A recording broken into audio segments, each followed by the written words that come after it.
मैं अमर उजाला से संवाद न्यूज एजेंसी के लिए नीरज कुमार। मैं यहाँ पर आया हूँ टैगोर थिएटर में, एक रिहर्सल चल रही है। मैं देखा कि रिहर्सल किस चीज़ की चल रही है। मैंने पता किया तो संगीता गुप्ता मैम है, नाटक की बड़ी हस्ती पंजाब की और चंडीगढ़ की। तो मैंने इनसे बात करने की सोचा और ये तैयार होगी बात करने के लिए। तो हम यहाँ पर आए हैं। मैम अपना थोड़ा सा परिचय देते हुए कि नाटक क्या है और समाज पर यह क्या प्रभाव डालेगा जी, और हम इसके बारे में जो भ्रांतियाँ सोचते हैं उसके बारे में जरा बताएं। 30-40 साल पहले वीना वर्मा ने एक कहानी लिखी है, काफी पुरानी कहानी है। ये कहानी उस दौर की है जब धर्मेंद्र और मनोज कुमार वगैरह हीरो हुआ करते थे, तब की कहानी है ये। तब जो हिजड़ों की जिंदगी है वो एक अलग किस्म की जिंदगी होती है।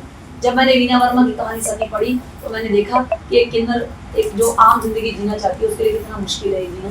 वो एक आम आदमी से प्यार कर बैठती है और उसकी मोहब्बत में मर जाती है। तो पहले तो बड़ा आश्चर्य हुआ कि ऐसा कैसे हो सकता है, लेकिन गहराई से जानने को लगा कि है तो वो भी इंसान है। एक जरा से अंगों का फेरबदल होने से कोई आदमी की भावनाएं तो नहीं बदल जाती। लेकिन इस कहानी में मैंने एक नया रूप देने की कोशिश की है, उसे आज से जोड़ा। नाटक शुरू वहां से होता है जहाँ पे दो किन्नर कहीं काम मांगने जाते हैं, उन्हें काम नहीं मिलता, उन्हें डेरे में वापस आना पड़ता कि यही नाच चुका। तो फिर वो सब मिलकर कृष्णा की कहानी सुनाते हैं, कैसे उसको पैदा होते उसके माँ बाप को जब कंफर्म किया किसी ने किन्नर है कि किन्नर है, तो उन्होंने उसका त्याग कर दिया। वो एक डेरे में पली और बहुत ही खूबसूरत थी और खूबसूरती में ही वो बड़ी हुई। और ऐसे ही फिर वो उसके चर्चे हुए, वो बहुत अच्छा गाती थी, नाचती थी, लेकिन उसके मन में घर बसाने की इच्छा थी। उसका पति और बच्चियों ये हो नहीं सका। लेकिन एक बार वो पंडित राताराम के घर जाती है जहाँ वहाँ उनके यहाँ पोता हुआ 3 लड़कियों के बाद। तो वहाँ उनका जो बेटा है पंडित राताराम का, जिसके घर पे बेटा हुआ है देव, नामदेव नाम है उसका, उसके साथ पहली बार उसका इंटरेक्शन हुआ और उसी इंटरेक्शन में नाचते गाते दोनों की नजरें मिलती।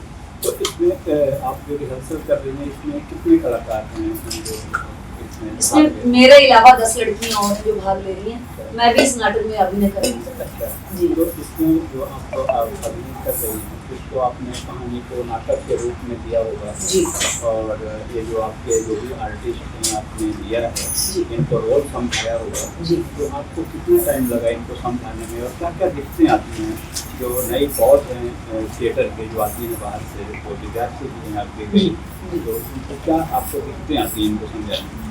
देखिए, दिक्कत तो इसमें बहुत ज़्यादा नहीं आई, क्योंकि जो लड़कियां इसमें मुख्य भूमिकाएं निभा रही हैं वो मेरे साथ ऑलरेडी 2 सालों से काम कर रही हैं, तो वो मेरे सांचे में ढली हुई हैं। लेकिन 4 लड़कियां और ऐसी हैं जो नई आई हैं, वो छोटे किरदार कर रही हैं, लेकिन उनको सिखाने में, उनके साथ जेल करने में, उनके साथ मिलाने में मुझे 2-2.5 महीने लग गए।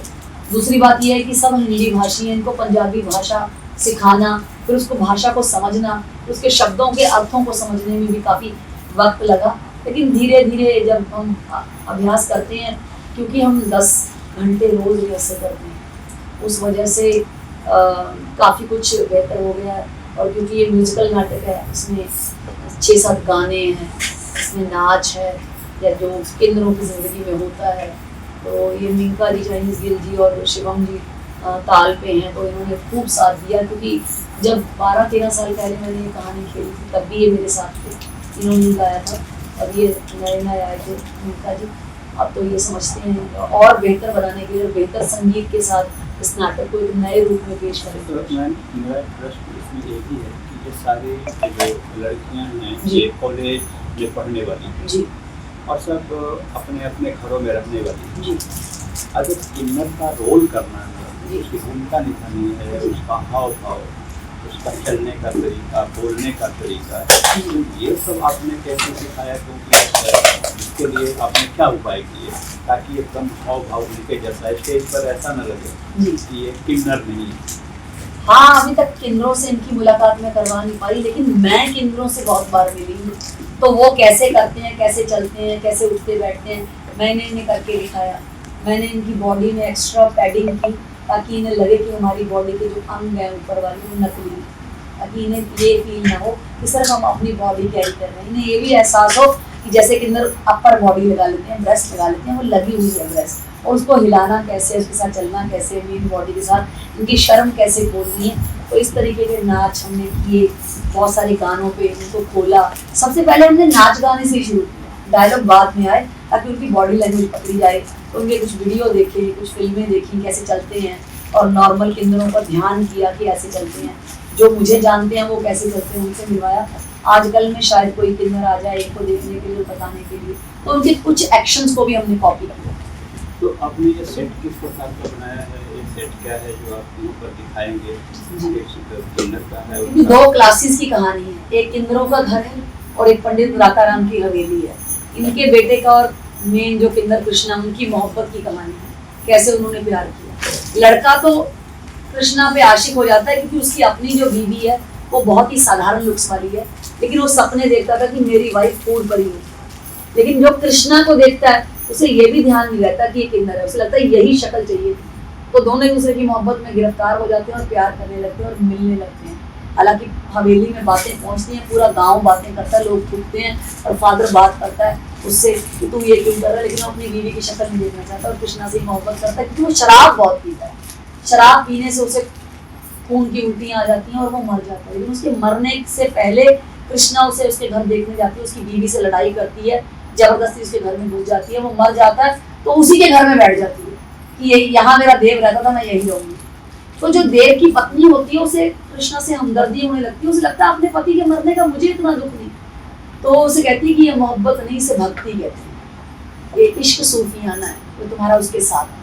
क्योंकि उसमें शरीर इन्वॉल्व तो था लेकिन शारीरिक प्रक्रियाएं इन्वॉल्व नहीं थी, फिर भी एक दूसरे से इतनी मोहब्बत और किसी के मर जाने का इतना दुख, इतना गम। तो वो दोनों बहनें एक बन जाती हैं और घर में रहती हैं, लेकिन उधर हिजड़ों को कोई कुछ देता नहीं है क्योंकि कृष्णा मेन थी, उनके यहाँ खाने पीने के लाले पड़ जाते हैं। तो वो कृष्णा के पास आते हैं और उसे धीरे धीरे अपनी हालत बताते उसे ले जाते हैं। लेकिन उसके बाद उस दिन देव के मरने के बाद कृष्णा ना कभी नाचती है ना गाती है, वो चुपचाप बैठ जाती है। लोग उस पर इतना उसकी बातें करते हैं, लोगों को लगता है कि ये औरत नहीं है, इसमें इतना सत्य है, इतना सच है, ये सती है। लेकिन देव के गम में उसे जिगर की बीमारी हो जाती है, वो दवाई नहीं खाती कि मैं देव के बिना जीऊंगी, और अंत में उसी की याद में मर जाती है। तो कहते हैं कि जब कोई हिजड़ा मरता है तो उसे धरती में सीधा गाड़ते हैं, जुतियां मारते हैं और कहते हैं कि चलो हिजड़े की जून छूटी।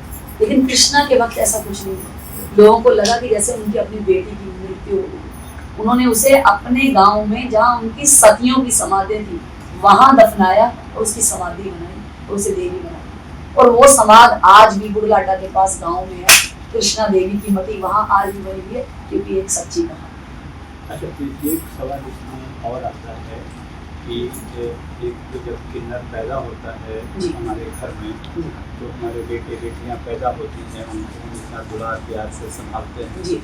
जब पता लगता है ये किन्नर है तो कैसे वो उसको प्यार करते हैं, और एक बच्चा है और जब किन्नर खड़े होते हैं हम मन्नतें मानने के लिए उनके पैर पकड़ते हैं, मत्था टेकते हैं, तो क्यों न अपने घर में उसको रखें? हाँ, समाज को क्यों? हम समाज से ये भी सवाल समाज के लिए खड़ा करने वाले हैं कि अगर ये नॉर्मल जिंदगी क्यों नहीं जी सकते, ये नौकरी करना चाहते हैं, पढ़ना चाहते हैं। इसीलिए उस दिन एक ओजस्वी है जिन्होंने चंडीगढ़ का वो जो लड़का है, क्या नाम है उसका, अभी क्या नाम है उसका लड़के का, इस पर फिल्म बनाई है धनंजय पे जो फिल्म बनाई, इसको अवार्ड एडमिटेड। तो उसको भी हम उसका सम्मान करने वाले हैं, लोगों को ये बताने वाले हैं कि इन्होंने समाज के सामने ये स्थिति पेश की है कि कैसे समाज इनको नॉर्मल जिंदगी जीने नहीं देता।